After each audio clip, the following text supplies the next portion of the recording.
살인죄를 저지를 때, 사람을 죽일 때 여러 가지 동기에 의해서 죽이게 되고, 살인이라 그래서 동일한 살인은 아닙니다. 예를 들어서 친구랑 싸우다가 그냥 이렇게 어떻게 싸우다가 불끈 해가지고서 그냥 나도 모르는 사이에 때려 죽일 수가 있죠. 그거를 우발적 범죄, 우발적 살인이라 그러죠. 죽일 마음이 있었던 것은 아닌데, 그런데 어떻게 하다 보니까, 말다툼 하다 보니까 갑자기 욱하는 마음이 생겨가지고 그렇게 죽이게 되는 것은 우발적 살인.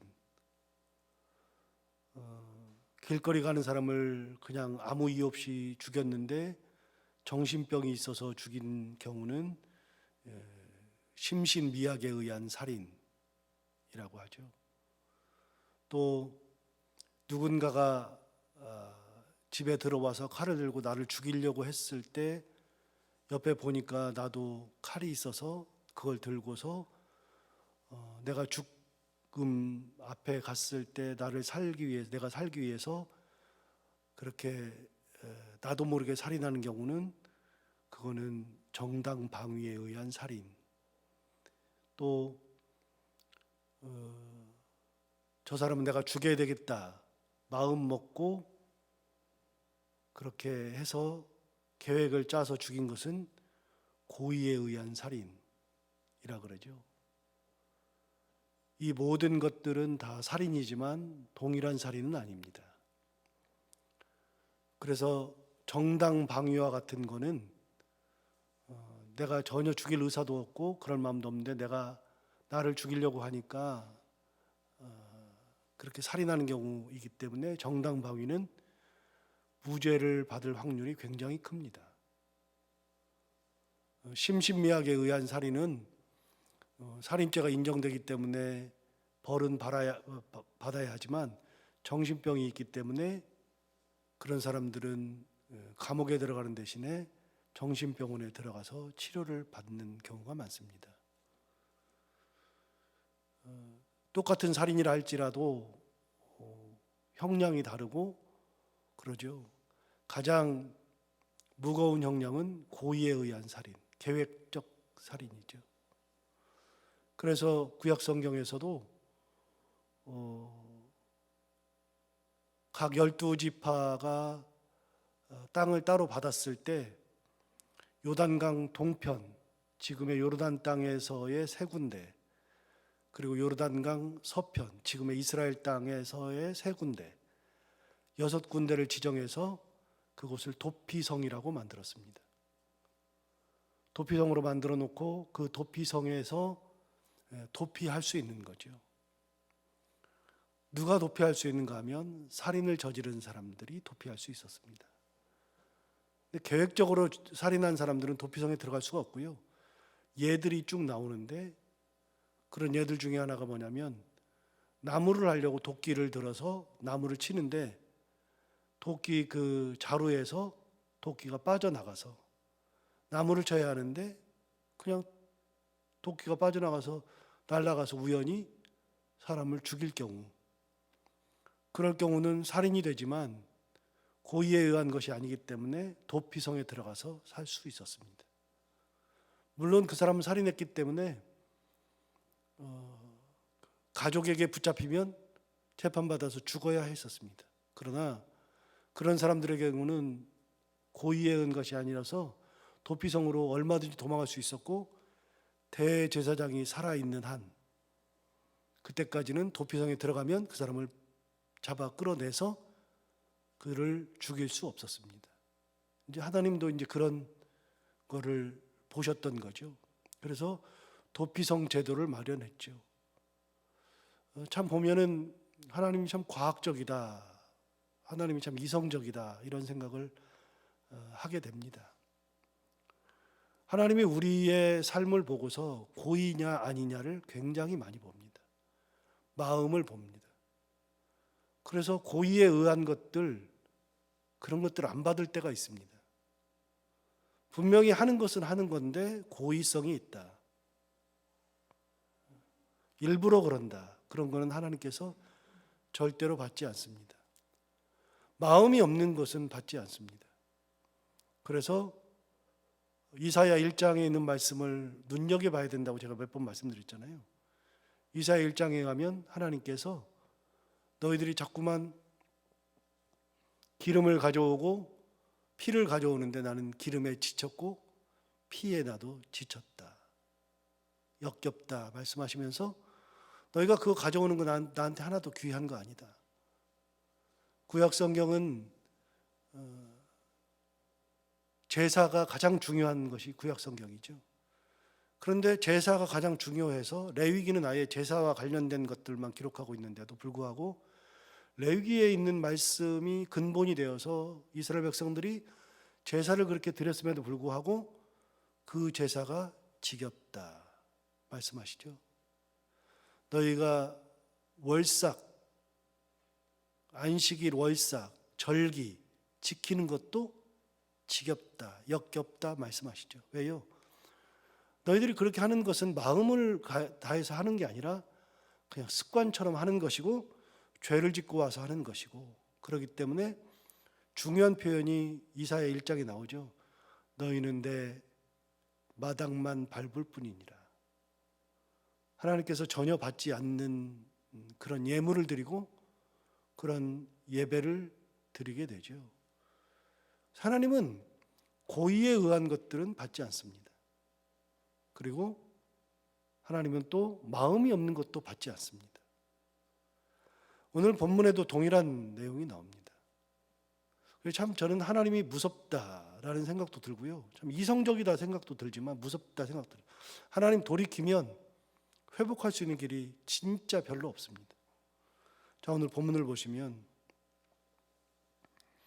우리가 진리를 아는 지식을 받은 후 짐짓 죄를 범한 즉 다시 속죄하는 제사가 없다. 진리를 아는 지식을 받았다는 것은 우리가 예수 그리스도를 받았다는 겁니다. 여기서 말하는 진리는 바로 예수 그리스도죠. 우리가 예수님을 받은 이후에 짐짓 죄를 범한 즉, 짐짓이 뭐냐, 이거를 좀 잘 번역했으면 좋았을 텐데, 짐짓이라는 단어는 고의적으로 그런 뜻입니다.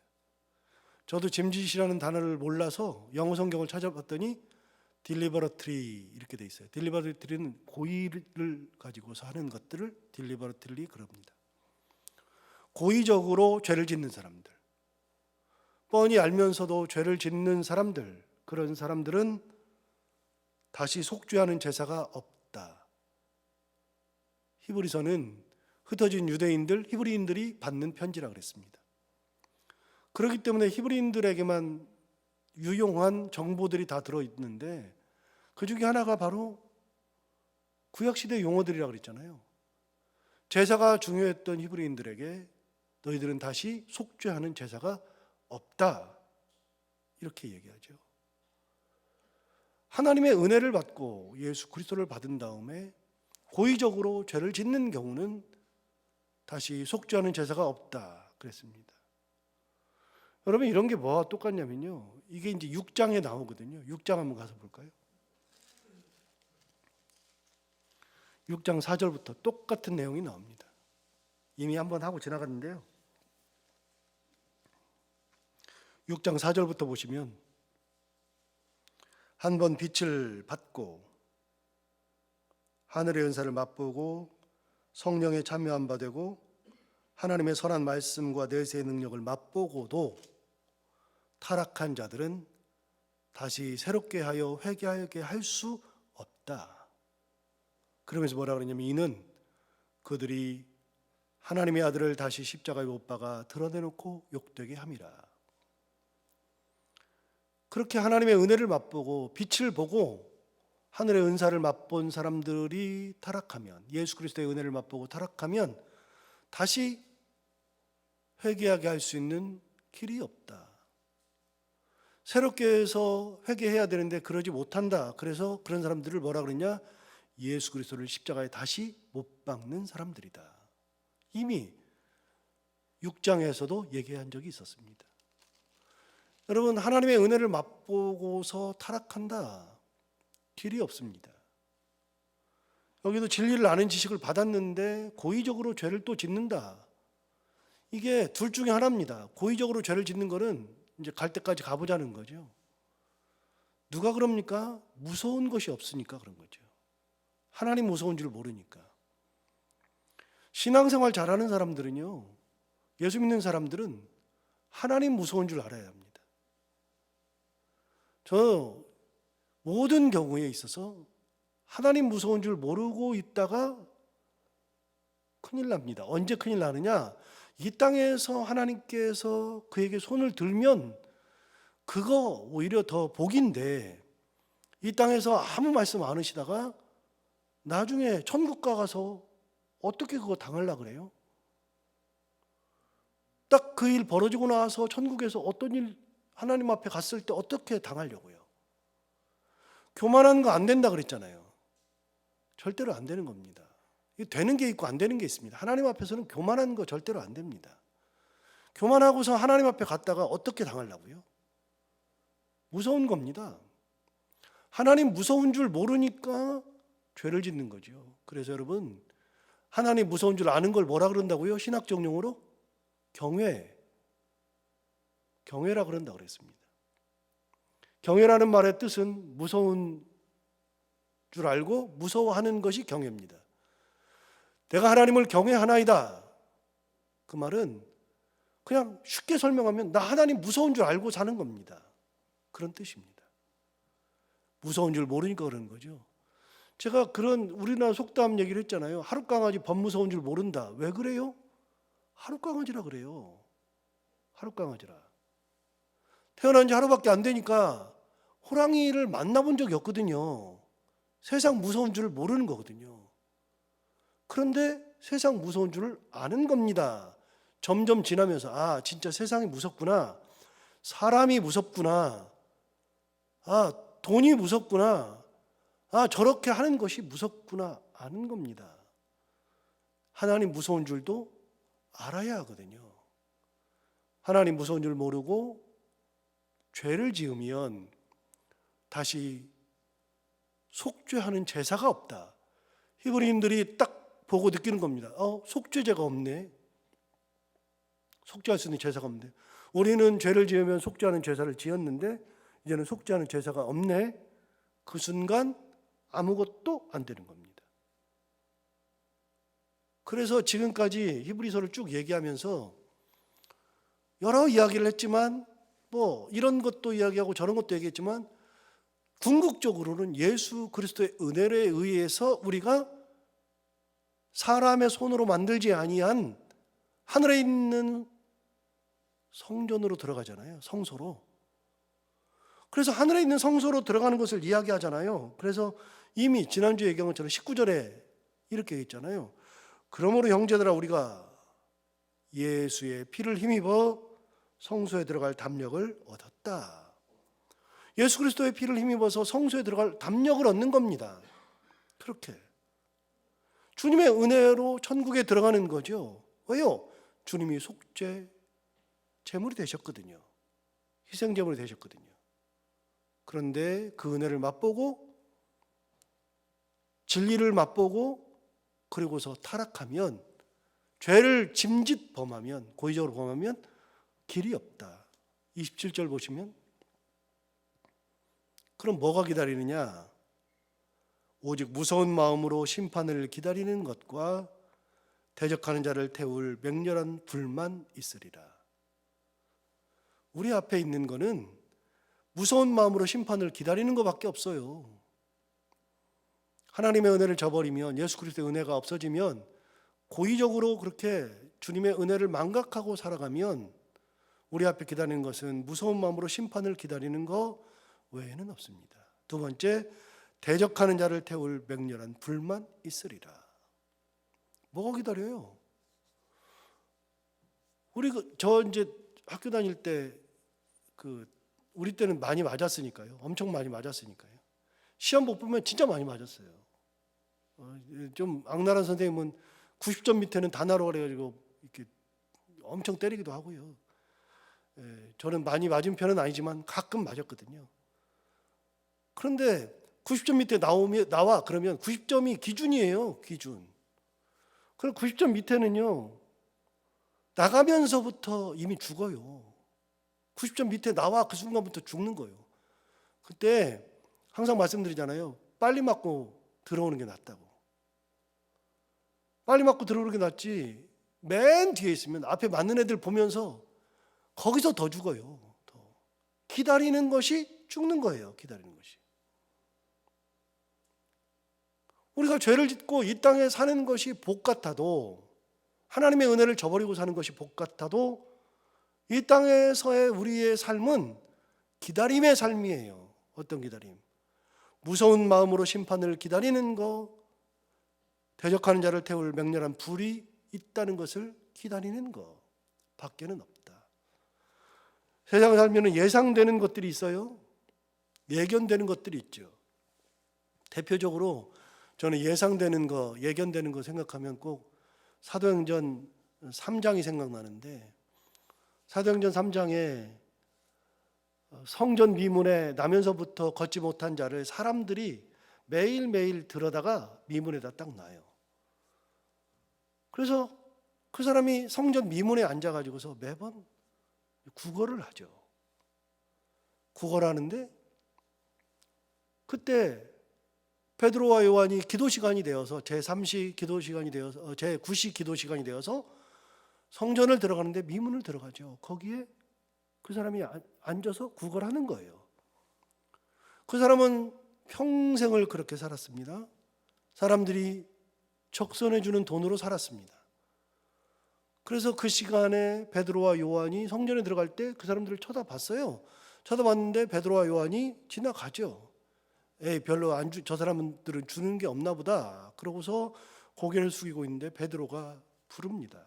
나를 보라, 우리를 보라. 그랬더니 그 본문에 가면 무언가 줄 것이 있는가 해서, 그러니까 받을 것이 있는가 해서, 그래서 본인이 무언가 얻을 것이 있는가 하여 바라보죠.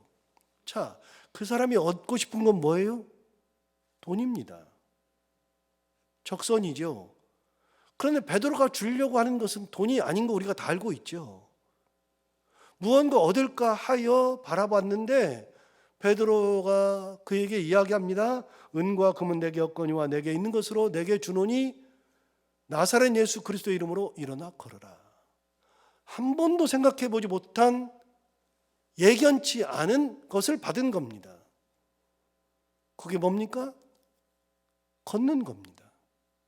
이 사람은 단 한 번도 세상에 태어나서 걷는 것을 생각해 본 적도 없어요. 다만 오늘 하루 적선을 잘 받으면 되지 않겠어요? 적선을 받는 겁니다. 그런데 적선 대신에 예수 그리스도의 이름으로 일어나 걸으라 하는 그 선포를 듣고 일어나서 걷는 것이 전부였습니다. 그런데 그렇게 걸었을 때 성경에 뭐라 그래요? 일어나 걷고 뛰면서 성전에 들어가서 하나님을 찬미하더라. 여러분, 성전은 누가 들어갑니까? 못 들어가는 사람들이 정해져 있었습니다. 성전은 들어갈 수는 있으나 못 들어가는 사람이 정해져 있었습니다. 이방인들 들어가지 못합니다. 여자 들어가지 못합니다. 장애인들 들어가지 못합니다. 온전치 않으면 못 들어갑니다. 이 사람은 단 한 번도 성전 앞에는 앉아 있을지언정 성전에는 들어가 본 적이 없는 사람이죠. 그런데 그 사람이 네 발로 걸어서 성전을 들어갔습니다. 그리고 거기서 하나님을 찬미했죠. 예상치 못한 은혜를 받은 겁니다. 우리가 세상에 태어나서 예상하게 되는 것들이 있습니다. 이 사람은 이렇게 반응할 것이다. 저 사람은 저렇게 행동할 것이다. 이렇게 하면 저런 결과가 나올 것이다. 예상되는 것들이 있잖아요. 그런데 예상치 못한 은혜를 받을 수 있어요. 그런데 오늘 본문에 보면 예견되는 심판이 우리를 기다리고 있다, 그 말입니다. 예견되는 심판이 뭐예요? 하나님의 은혜를 맛보고 예수 그리스도를 아는 지식을 받은 후에 짐짓 고의적으로 죄를 지으면 속죄하게 하는 제사가 없고 그들 앞에 기다리고 있는 예견된 기다림이 뭐냐? 무서운 마음으로 심판하는 그 심판을 기다리는 거, 그리고 대적하는 자를 태울 맹렬한 불만 있는 거. 그래서 이거를 받는 히브리인들은 이걸 받는 순간에 이게 참 큰 거구나라는 것을 생각하게 되는 거죠. 자, 28절 보세요. 하물며 하나님의 아들을 짓밟고 자기를 거룩하게 한 28절 모세의 법을 폐한 자도 두세 증인으로 말미암아 불쌍히 여김을 받지 못하고 죽었거든 그랬어요. 이거는 역시 구약 성경이죠. 히브리인들이 알만한 구약 성경. 근데 여러분, 모세의 법을 폐한 자도 두세 증인으로 말미암아 불쌍히 여김을 받지 못하고 죽었다. 이게 성경 어디 나와요? 성경에 나오면 거기에 기역, 니은, 디귿, 리을이 나올 겁니다. 모든 성경은 보세요. 기역, 니은, 디귿, 리을이 있으면 다 거기 30절을 보세요. 30절에 보시면 원수 갚는 것이 내게 있으니 내가 갚으리라 하시고 그랬는데 원수 갚는 것이 내게 있으니 그게 기역에 나오잖아요. 성경 구절 그 기역 내려가 보세요. 기역은 신명기 32장 35절 36절이다 나오죠. 그래서 성경 각주에 기역, 니은, 디귿, 리을은 성경 구절이고 1, 2, 3, 4는 해설이고 이게 28절이 성경에 나오면 기역, 니은, 디귿, 리을이 나오지 않겠습니까? 그런데 저도 몰라요. 성경에 안 나오니까요. 그런데 이런 얘기를 하는 것은 유대인들은 이 사건을 안다는 얘기입니다.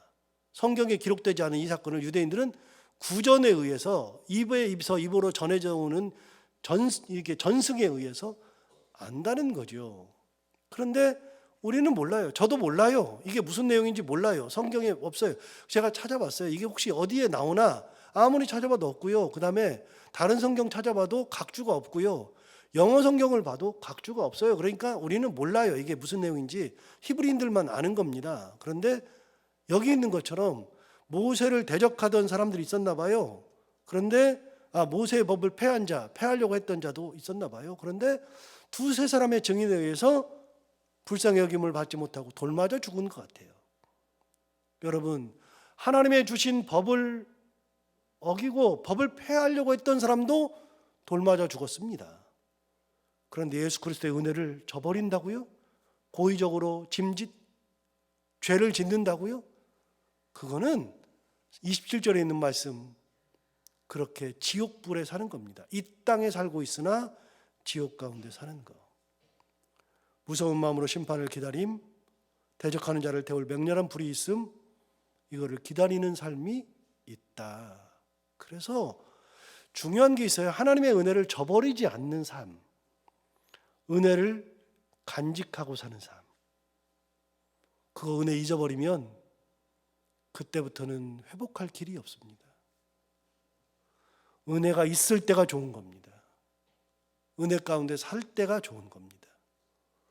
여러분, 사람들과 싸워봐요. 싸우면 어떤 일이 벌어져요?